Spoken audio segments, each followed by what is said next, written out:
David McAllister. Good morning, great Thanks. to be here. Yeah, lovely to have you here on Europe Today. And look, the scale of the carnage is just starting to emerge really from Iran. What is the EU and the Parliament doing to support people on the ground?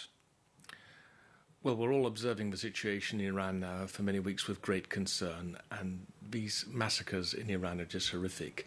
What we as European Union can do is to show all our solidarity with the brave people in Iran who are protesting against this regime, and we have to increase our pressure on the regime of the mullah. That means increasing sanctions, new sanctions, putting up political pressure, and of course, as just mentioned in the report, the European Parliament has called now for many years that the Revolutionary Guards should be listed as a terrorist organisation. Well, indeed, that's something that's been on your priority list for years. But why is this not happening? It should finally happen.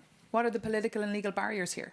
Well, as we just heard, it requires a court case, that has now happened in Germany, and then we need consensus among the 27 member states. And obviously there are a few member states which still have a different opinion.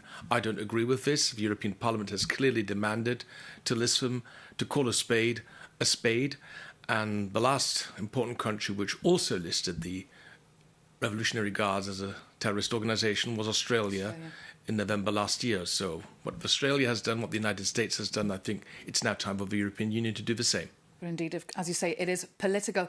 What about Donald Trump's intentions in Iran? Are they making you nervous, even though now he has dialed down the tone? Well, what we just heard and saw this morning is that there will be no public executions. This first step by the mullah regime might also be a result of increased American pressure. But the situation in Iran remains tense. And let's be very clear, the regime of the mullah has oppressed their own people now for decades and is a real source of destabilization in the entire region. And that's the issue. Can we trust Donald Trump when he says this?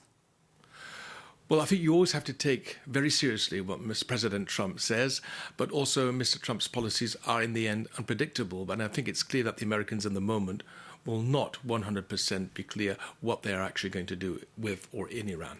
And what about Greenland? As you heard, their talks broke down yesterday in Washington, D.C. What is the Parliament and the EU doing to have a say?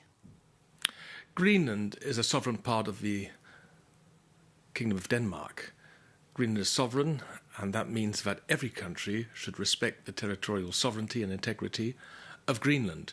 The European Parliament has been very clear. The group leaders in the Conference of Presidents yesterday adopted a very clear statement where we stand side by side with the Kingdom of Denmark, with Greenland, and the future of Greenland will be decided by the people of Greenland in close coordination with the Kingdom of Denmark. But is there any leverage you as the Parliament can actually use? A lot of MEPs have called for freezing the EU-US trade deal, for example, as a way to put leverage on Donald Trump. Well, first of all, we've been very clear in our commitment towards Greenland. The European Union will step up its engagement in Greenland. But what about freezing those talks? The financial support for Greenland will be doubled in the next annual multi-financial framework. If the decision on the US trade deal will be stalled or not, that has to be decided in the European Parliament. I understand that there are different views within the political groups. What's your view? I personally believe that the EPP line is that we should separate the two issues. We need to finalise the US trade talks because our companies need predictability, they need stability. On the other hand, I understand that we need to find majorities, and in the moment, I think the EPP and the European Conservatives are for moving forward, whereas the Socialists, the Liberals and Greens perhaps want to postpone the vote. We will see. And finally, a brief point on the Ukraine-Russia war, which of course is still ongoing, even though President Trump's mind is elsewhere. Is it time now, do you think, to talk to Vladimir Putin? We all want peace, but this peace needs to be just and it needs to be sustainable. And this is the most important point, includes security guarantees for Ukraine. Mr. Putin could stop this war if he stopped bombing innocent civilians immediately. He has shown no interest in this until now, and that's why our position as the European Union is we stand with our Ukrainian partners. And last year, of course, was the deadliest year yet for Ukrainian civilians. Thank you so much, David McAllister, for being our guest today on Europe Today.